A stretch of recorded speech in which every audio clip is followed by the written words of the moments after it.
Hi, folks. This is Rick Doc Walker, the DOC. This is John Kime, and you're listening to the Mess Hall with Rally Captain and Tailgate Ted.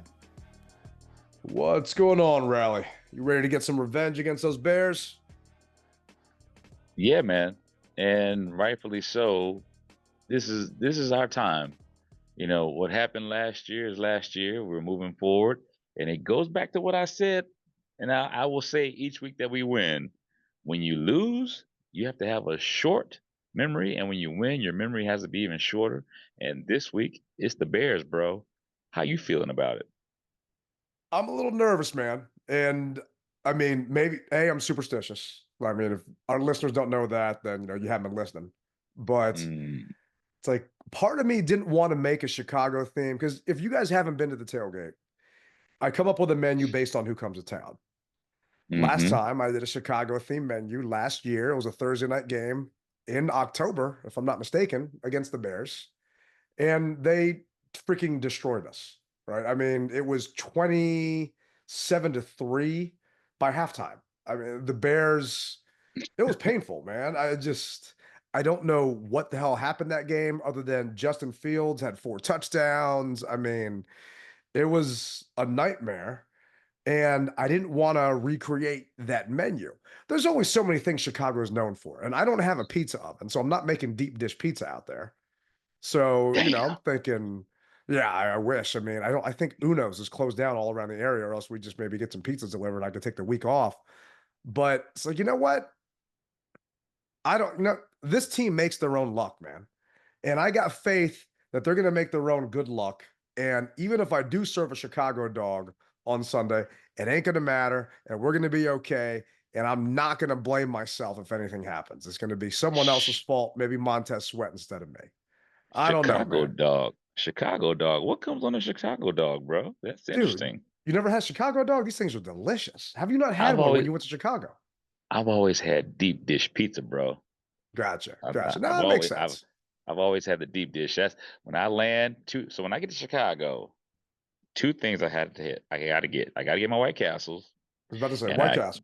And I gotta get my deep dish by Giordano's. I gotta do it. Yeah, I mean, I'm here there. I usually go to Portillo's to get that sandwich with a giardiniera on top. But Chicago dog, it's all beef hot dog, usually with a poppy seed bun. I ain't getting no poppy seed bun. Y'all come to the tailgate, you're just getting a regular bun. You ain't that fancy. You put your pinky up. Fancy. Yeah, that's not happening. Some chopped onions, tomato wedges, a pickle spear, sport peppers, and celery salt with some yellow mustard on top. So it's pretty tasty. I'm sure you've been. I'll be by again this weekend because you're gonna take care of my palate. What were you about to say? I got you. I'm sure you've been inside the Capitol, right? Yes. So the cafeteria in the Capitol, they have food from all the states. So you can actually get a Chicago dog at the Capitol. I didn't pay any attention to it, brother. But okay, you know what? I didn't go there for the food. But all right, you know what?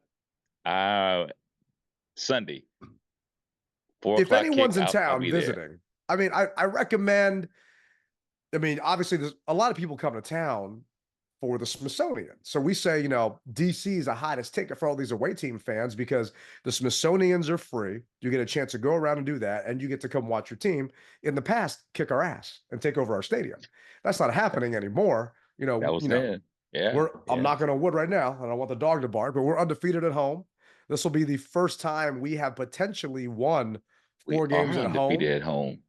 Yeah, wow. Man, we won 1 game last year at home, and we haven't gone 4-0 at home to start the season. Guess when? See if you can guess. Oh, actually, hold on. I might have a drum roll. Do I have a drum roll? No, you're not gonna get that from me, brother. Go ahead, roll it out. Tell me. 1978 was the last time we started off 4-0 at home. It has been that long since that has ever happened. Oh my gosh. Wow. We're going to break all kinds of, I'm hoping, fingers crossed, we break all kinds of records, bro. Amen.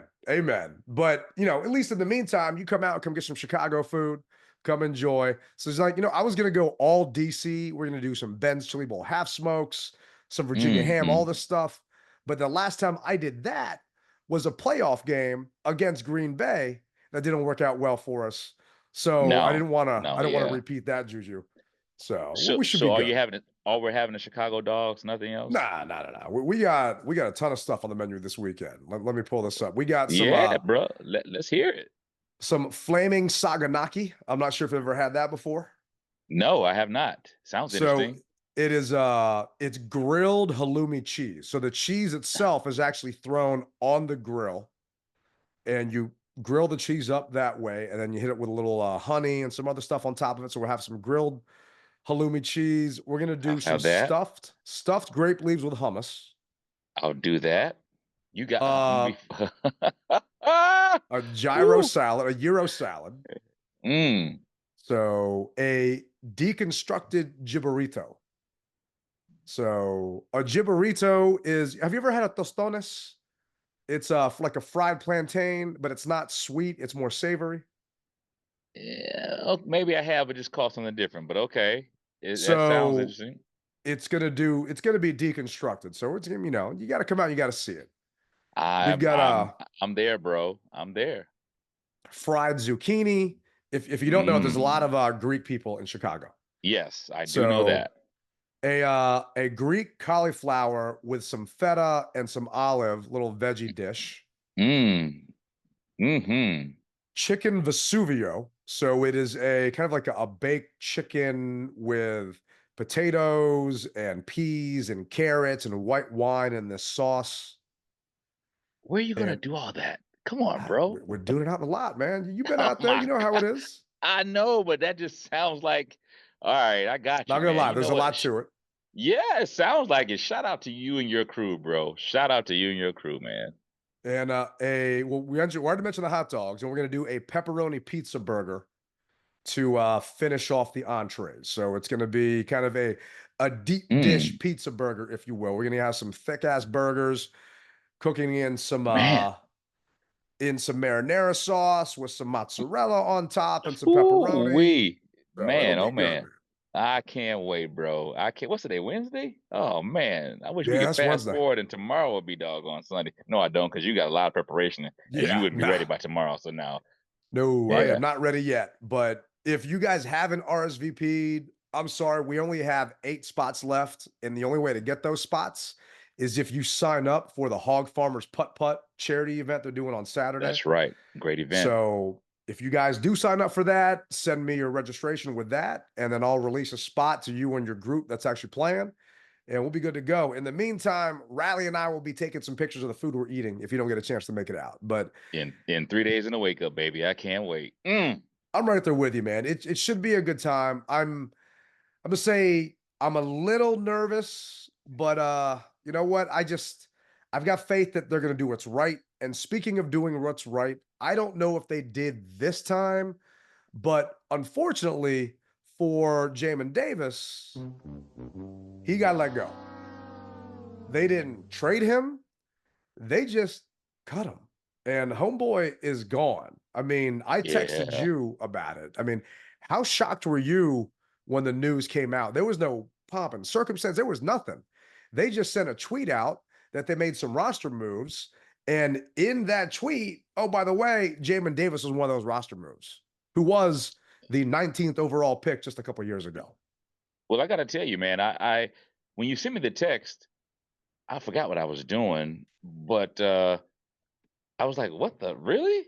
And then my next question was, "Well, did we get anything for him? Do we trade anything?" And you were like, "No." Um, I have to say that I was shocked, but it was one of those things to where maybe after I settled down, I wasn't as shocked, if that makes sense, because we know that he's had healthy scratches. I'm honestly surprised that it didn't happen to Forbes as well, but Forbes had an interception, and maybe if he hadn't had that interception, he may be the same way. I don't know. But as far as Jamie was concerned, yeah, man, I was shocked. But then, like I said, as more time went on, I wasn't as shocked, and it just goes to show you that the NFL is not for long for a reason. And so Yeah. you really got to do your best every day and try to go all balls to the wall, because if you don't, here today, gone tomorrow, and he's a testament of it. I mean, we said in the beginning of the season, Jamin's not going to be here next year. They didn't exercise a fifth-year option. So at that point, he's got to put up tape to either solidify a spot to potentially stay here or get some playing time with someone else. And it's hard to put up tape when you're a healthy scratch, right? Yeah. And he was getting less than 20 reps a game when he actually was in, which was also surprising because of how thin we've been at defensive line. I mean, they have been razor thin at this point with a bunch of guys that have been banged up. And when he's gotten out there, he's done okay. According to Pro Football Focus, he's, done decent when he's there, but it just wasn't what this staff was looking for. I'm just frustrated, and I'm trying not to cry over spilt milk because it's gone and done with. But just our draft picks, right? 2018, other than Jaden Daniels and Emmanuel Forbes, 2018 was when we got Deron Payne, right? Before that in 17 was John Allen. Before that in 16 was Josh Dotson, who I don't even think plays football anymore. So he's gone. So first round picks we've had Dwayne Haskins in 2019, obviously RIP, no longer with us. Montez Sweat, they moved back up to get him. Oh, by the way, we're going to see Montez this weekend, just not in burgundy and gold. And did you see we're also not wearing burgundy and gold this weekend? We're going for the blackout, which we have not had much success with the uniforms. Although I'm not a real big, suspicious. Oh, I can't even talk right now. Superstitious type of guy. Even though we haven't won with them, I believe that we just have had crappy teams, and that's why we haven't won with them. I think that this is a new day. It's a new era, and I think that it's time to shed light on the black uniforms and let them bring us to victory versus what we've done in the past with them. Yeah, I'm happy that hopefully this means we're not going to wear them against the Steelers. Just mess with everyone, because I can see the last regime doing that. But Montez will be back after we traded him. Yeah. Chase is in New Orleans. Jamin, we'll see him. Yeah. Sitting at home blocking everyone on Twitter. Did you did you see that? Yeah, I did. I got a couple of friends who were friends with him on Twitter, and they sent me a message that says, "Got me doggone, he blocked me." And I was like, "Why did he do that?" Because his animosity isn't with the fans; it's with ownership or the coaches. And so and I don't even think I was friends with him. So if I was, he didn't block me. But I don't care one way or the other. But that's something else, man. He wants to. I wouldn't doubt if he moves out of the area, bro. I mean, I would. I think I'd have to move out of the area. I'd be trying to put some tape up and move to, I don't know, Nebraska or somewhere. Yeah, where nobody knows my name, man. I would not hang out around here. I don't know where he's actually from. Let me see if I can pull that up. He born in Honolulu. Yeah, I'd go back to Honolulu. But it says he played high school ball in Georgia. So I know he was a military kid. Rivera talked about that. They wanted to bring him in here because he was, from a military family and this and that. And, obviously he kind of forgot about that. At least Rivera did when he had all the problems with the driving issues and the court stuff, everything else. I mean, so much for that happening. Yeah. But Jamin gone, and I don't think I followed him on socials just because I typically don't do any of that. But I just thought it was kind of odd. I mean, why? Maybe just mute people. Like I told you, my mute list is longer than a CVS receipt, just because I'm so tired of people chiming in. I mean, Jahan now in Philly, and we at least got a third-round pick for Jahan. And you had a lot of fans are like, why? And even you asked, like, what do we get for him? We got nothing for him. Like, what's the team going to give us for a guy that we have been scratching, right? The guy that hasn't even been playing and stepped on the field, right? And you would think maybe you could get a 6th or a 7th for a guy like Jamin, but I mean, I trust that Peters tried to get something for this kid and just couldn't. So nada. So do you think he'll go to the practice squad? No, zero chance. He is done here in DC. He's got to clear waivers to get to a practice squad, right? That surprises me. It surprises me because we are thin, And it also makes me think, okay, well, or do you think we're going to bring someone in? I mean, there's so many thoughts that revolve around my head that I can't even put it all together because what we do know is this ownership group, or shall I say coaching staff, however you want to look at it, whoever does the cutting, they ain't playing. And Yeah. the writing should have been on the wall with Jamin, not Jamin, but Jahan and anybody else. So fellas, what you do know is they got no love for you. If you're not producing, you're gonna be gone. So I'm hoping that this puts a fire under everybody else's butt to keep it going, you know. Oh, it's got to. I mean, they must be fools if they don't think that each week, I think there's a reason why they're not doing yearly captains, right? That's motivation.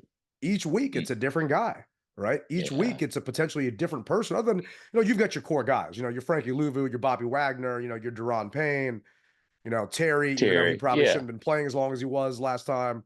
Those are your core guys, right? But then the other guys, the periphery guys, if McNichol starts getting fumbleitis or something, best be sure that they'll move him down and bring up Rodriguez or someone else that'll fill that spot.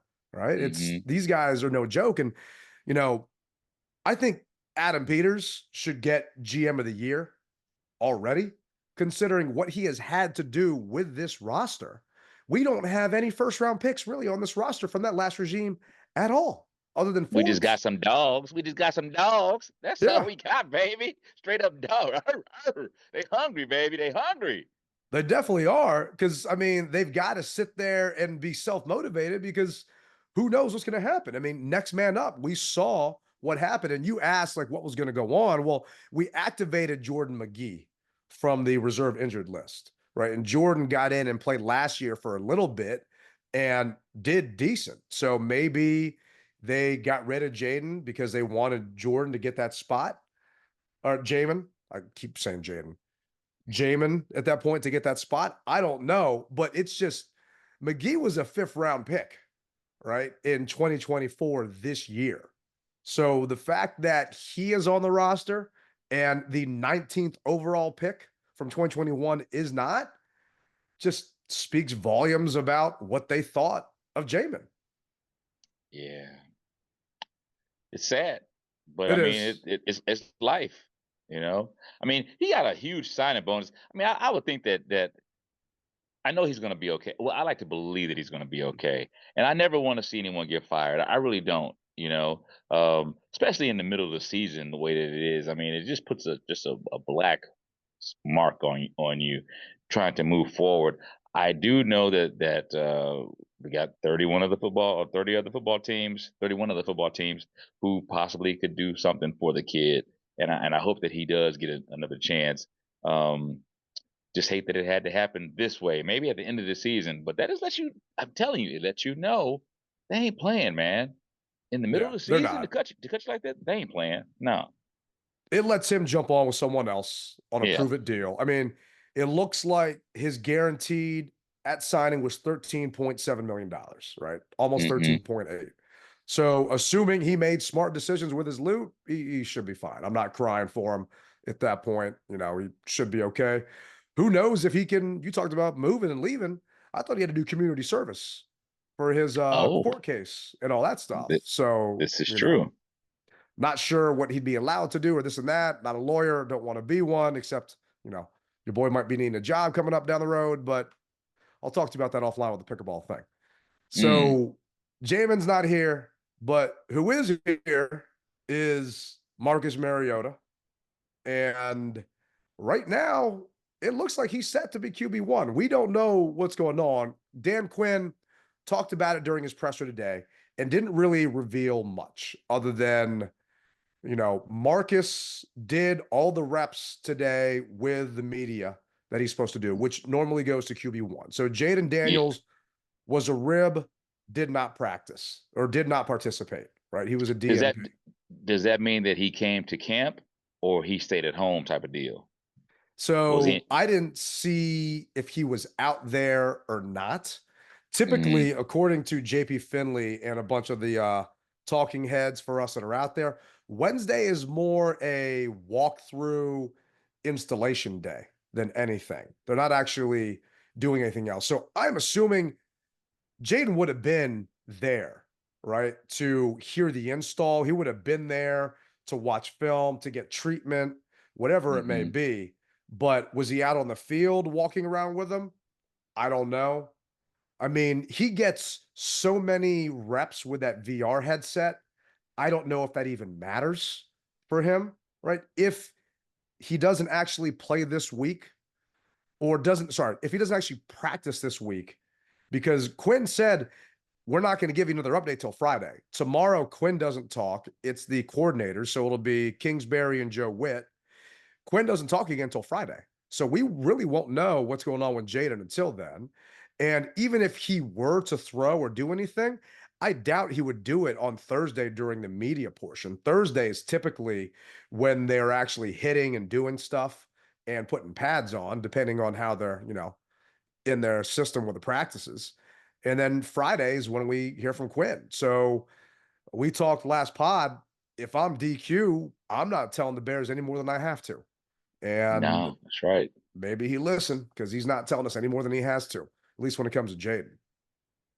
Don't blame them. Like you said, make them prepare for both. And that way it'll be a game time decision. But I think we talked off air a little bit about this, and I said that I think he's injured and not hurt. And if you're hurt, you won't play. But if you're injured, you will play. Or I'm sorry, if you're hurt, you'll play. But if you're injured, you won't play. And I think he's hurt. Well, and that's just me. I don't have any ties with the doctors. I think that obviously he's sore. You know, I think that if it was anything more of a break or a fracture, I think they would have came out and said that by now, don't you? Well, I mean, Coach Quinn did say that this is nothing long term, to tell the fans this is nothing long term. Okay. So if it was a break, I think he would have said something at that point. Yeah.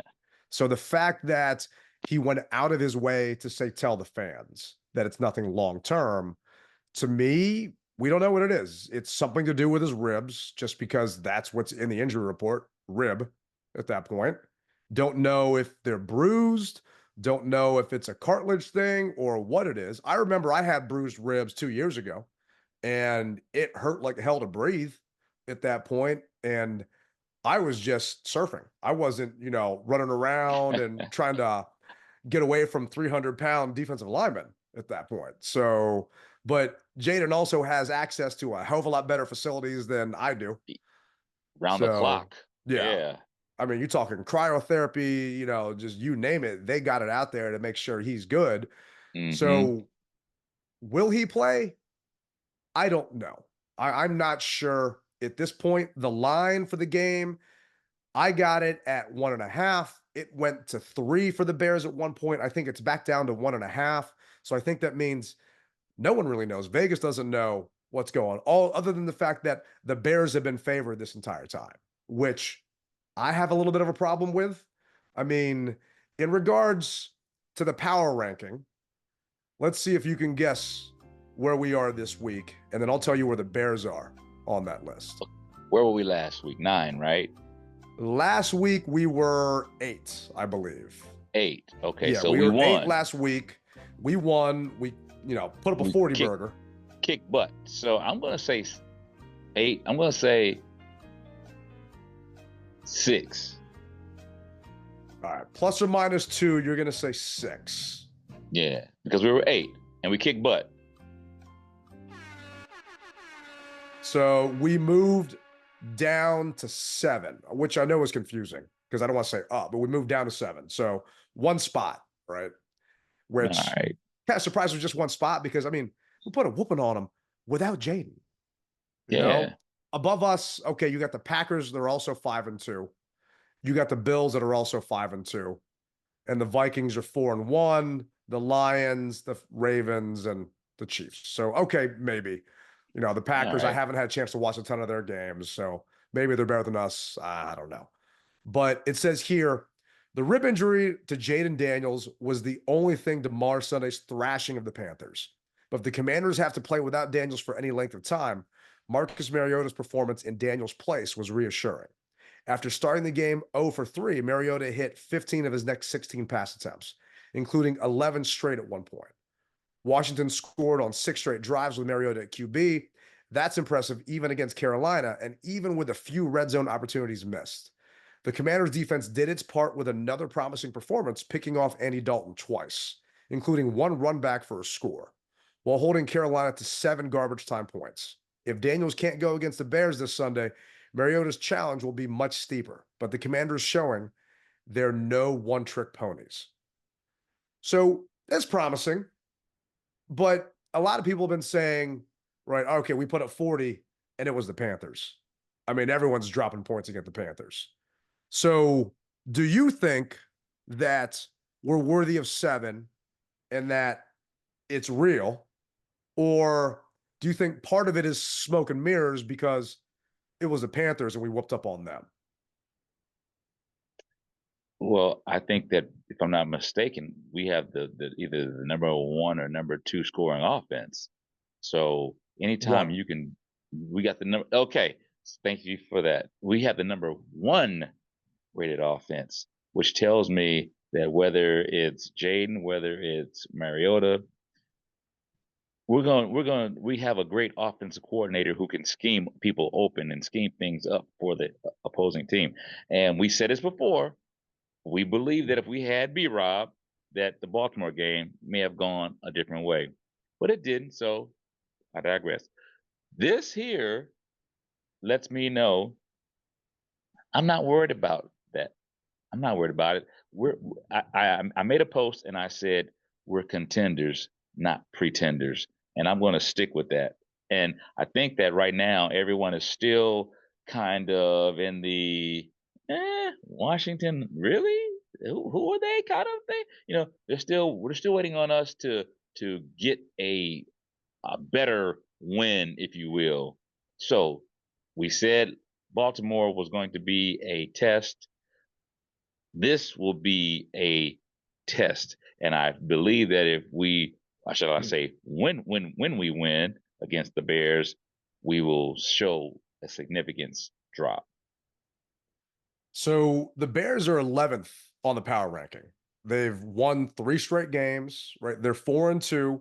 They're coming off a bye. So it says here, after 3 straight wins, the Bears headed into the bye in decent shape, and they might have caught a break going into what was supposed to be an exciting showdown between the numbers 1 and 2 picks in the 2024 NFL Draft. Commanders QB Jamin Davis suffered a rib injury that puts his status in question against the Bears in Week 8, and though missing out on Daniels' Caleb Williams head-to-head battle with Stink, Marcus Mariota played well after Daniels was hurt Sunday. This is a homecoming game of sorts for Williams, who grew up in the D.C. area, and he entered the bye on a 3-game heater, having completed 74% of his passes for 687 pass yards, 7 touchdowns, and only 1 pick in that span, while also scrambling for 102 yards and taking just 7 sacks after suffering 13 in the first 3 games. Can a strong Bears defense and a red-hot Williams keep the momentum going? It'll be a good test with or without Daniels on the Commanders' side. And I agree, this is a good test for this team, right? We know that we are not at the Ravens caliber, right? And everyone thought that the Bears situation was the best situation for a rookie QB just because they had more ready-to-go weapons, if you will. And they have turned things around. I mean, they started the season off, I want to say 1-2 at that point, and they went on a 3-game heater.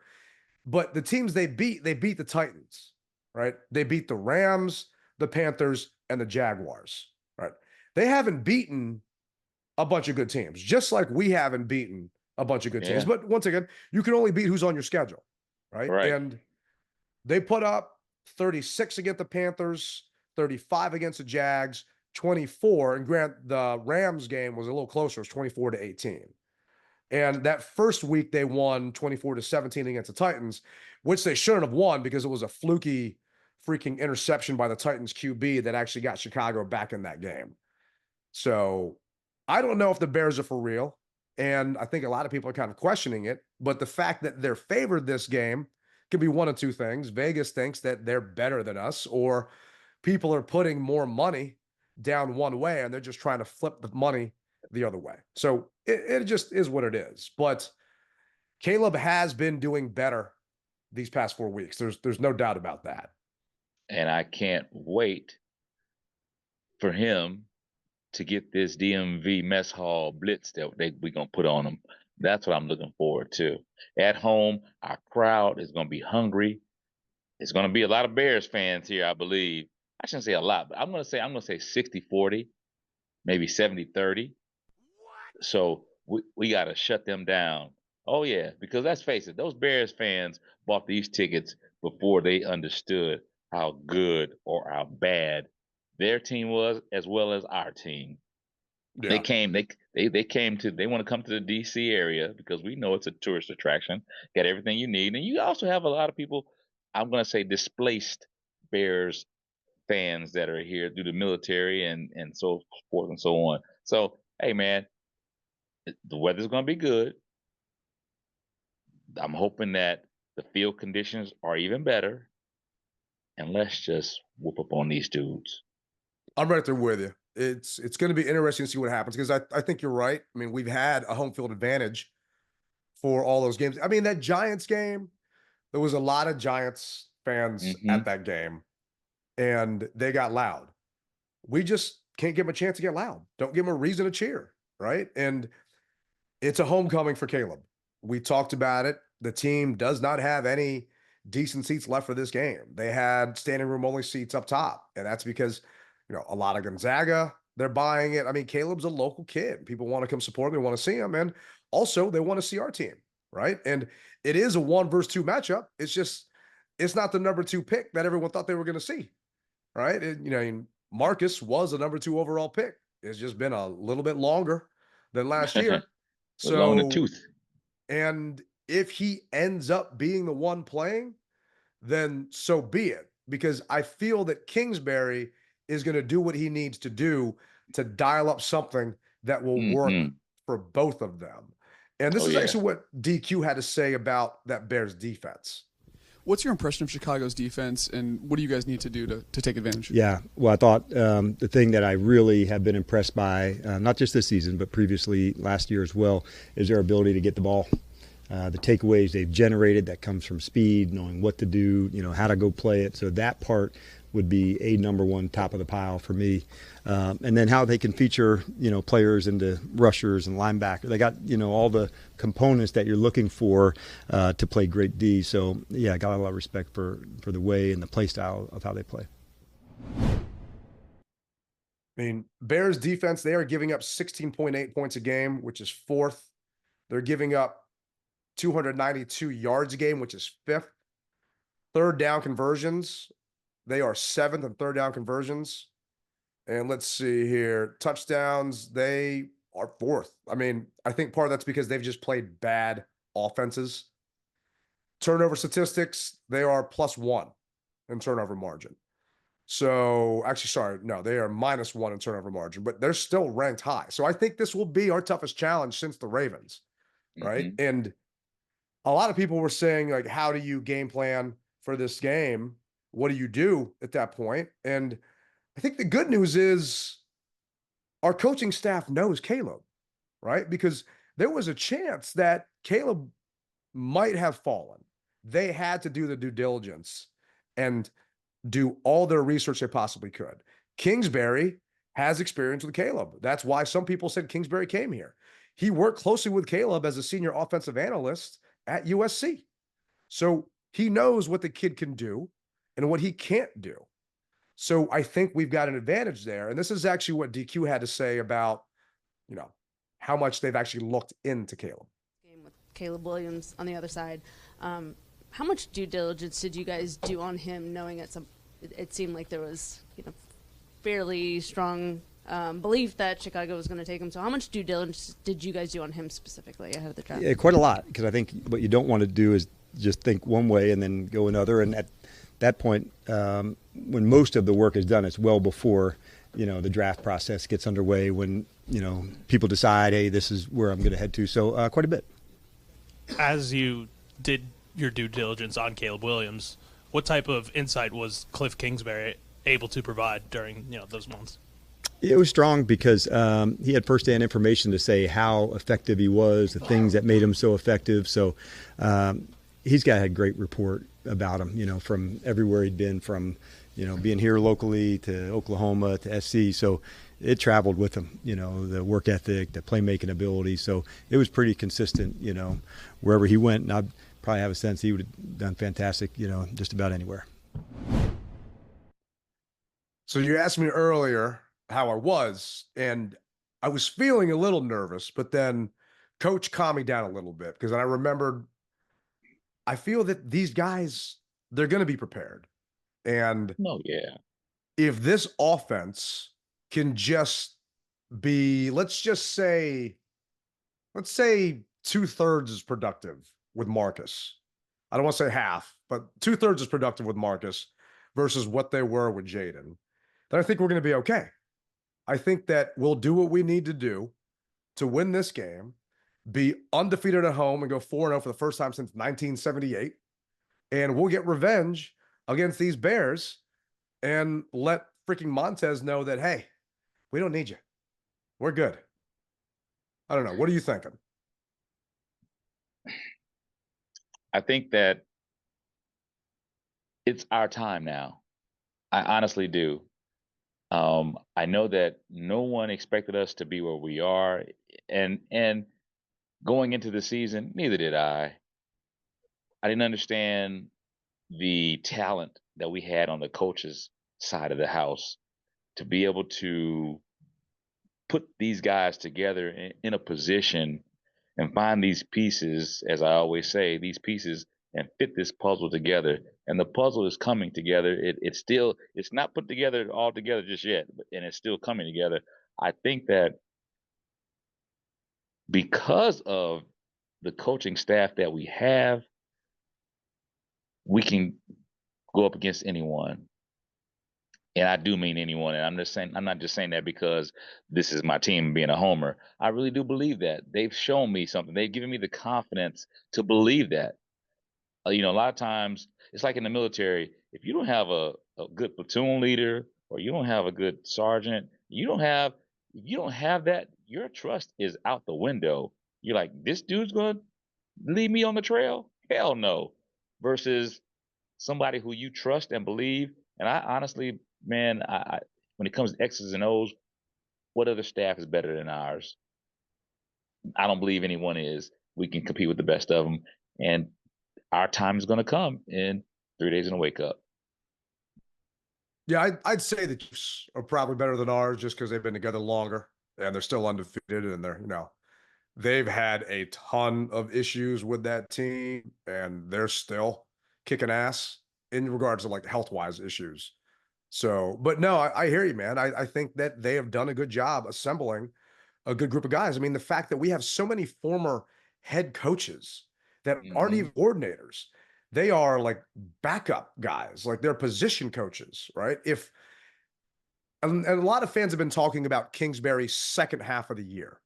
The second half of the season's Kingsbury has been calling plays.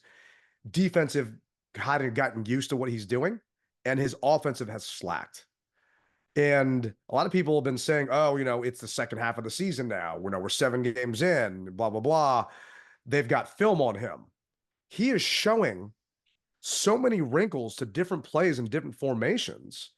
And I believe that's because he's getting input from all the other guys around him.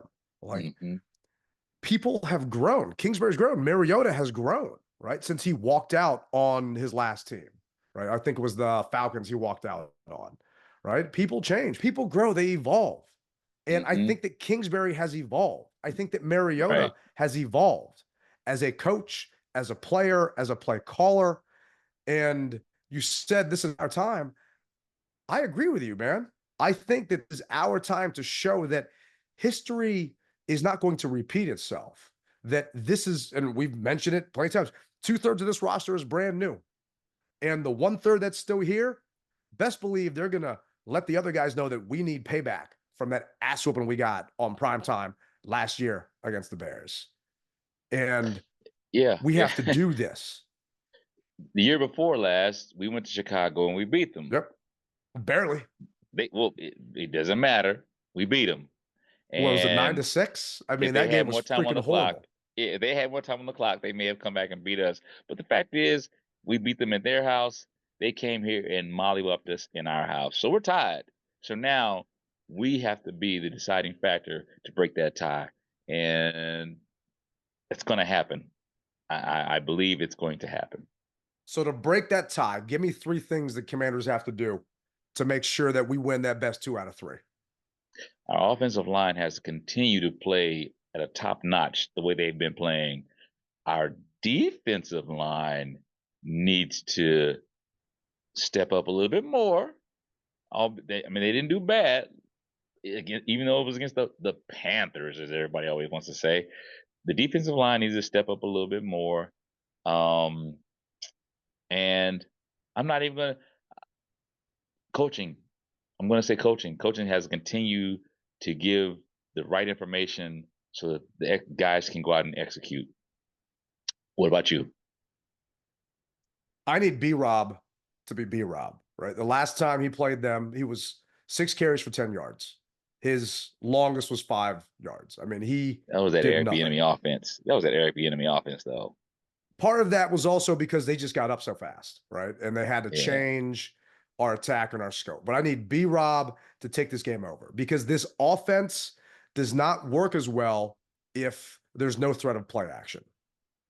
So there's no threat of play action if this running game does not get going. So I need B-Rob to do what he needs to do and to prove that it wasn't a fluke.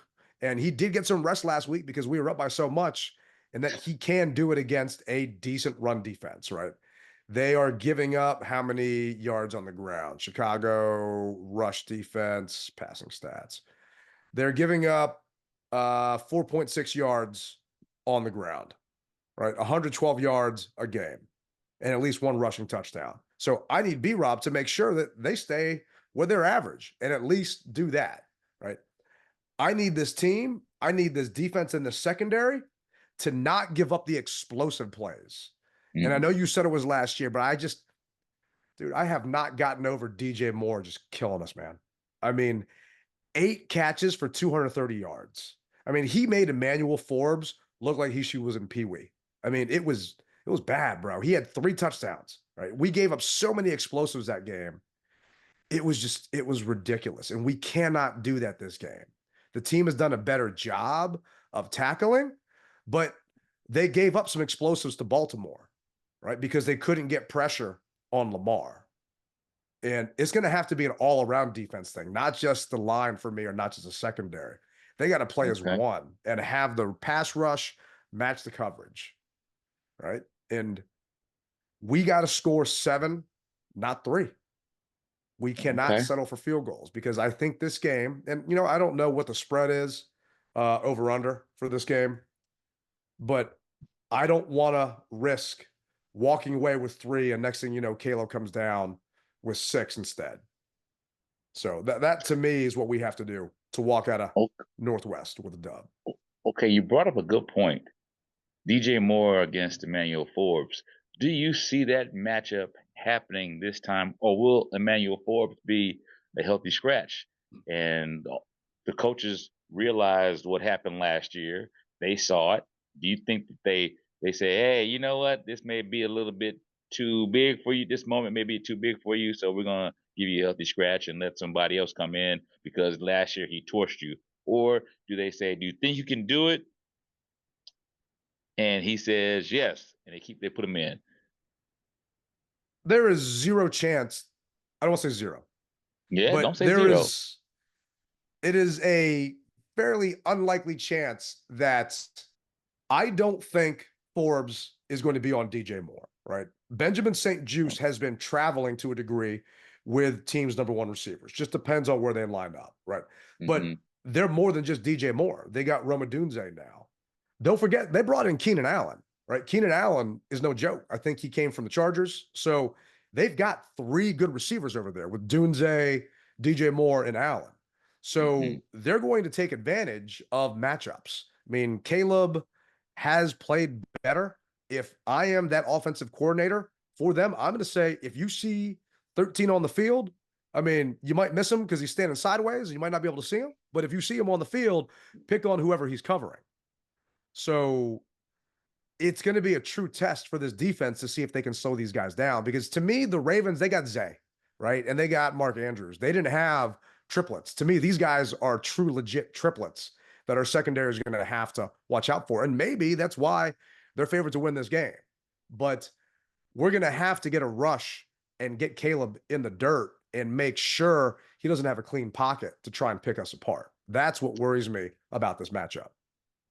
Yeah, our defensive guys are going to have the work cut out for them, and they're going to have a great rotation to get in and out because they're going to have to be on their high horse to get to Caleb. And let's face it, Caleb does have some wheels on him too. If he wants to, he's not really a big scrambler, but he can get out of the pocket and he can hurt you with his arm and his legs. So providing that he looks down the field, if he doesn't look down the field, we'll nail him. But if he's able to look down the field and we give him a clear shot, he's going to eat us up. And I'm hoping that our defensive coordinator, Witt, can make those adjustments for him so that we can slow him down. Yeah, a lot of Joe Witt stuff hasn't been disguised. It's been pretty much off the bat. You know what he's calling and what's going on. So I'm hoping he throws some wrinkles in here versus a rookie and he tries to confuse the kid. And maybe Kingsbury chimes in and says, hey, when I had him and when we were looking at him, he didn't do well versus a cover 3, or he didn't do well versus a cover 2 that shifted into a man and things like that. And we try and, just out coach them at that point. I believe our staff is far superior to the Bears staff, and we see what happens. But I believe you're taking the Commanders. I don't want to put any words in your mouth. Just like I'm going to have this Chicago dog. I'm taking it, baby. Of course. So I'm going to agree with you, man. I think we win this game. I'm betting on this team because they haven't given me a reason not to. And I still don't think Chicago is real, right? I think that the Commanders are, because I've seen what we did. I went back and watched those wins with the Bears. The only thing that impressed me was that they did that up in London, because usually those London games are such a snoozer and you don't get a ton of high scoring games. Other than that, I'm not as impressed, man. And I think we can win this game with or without 5 on the field. Time is going to tell. That's one thing's for sure. So I can't wait to get it on, man. I hear the music playing. Big shout out to Don't Sleep Energy Drink. Big shout out to our listeners that are continuing to listen to us and subscribe. We thank you guys a lot. And we always will welcome new listeners. You can become a part of the DMV Mess Hall family. Hey, 3 days and wake up, it goes down at Northwest Stadium. Remember, you rep it hard or you don't rep it at all. Rally Captain, Tailgate Ted. Peace.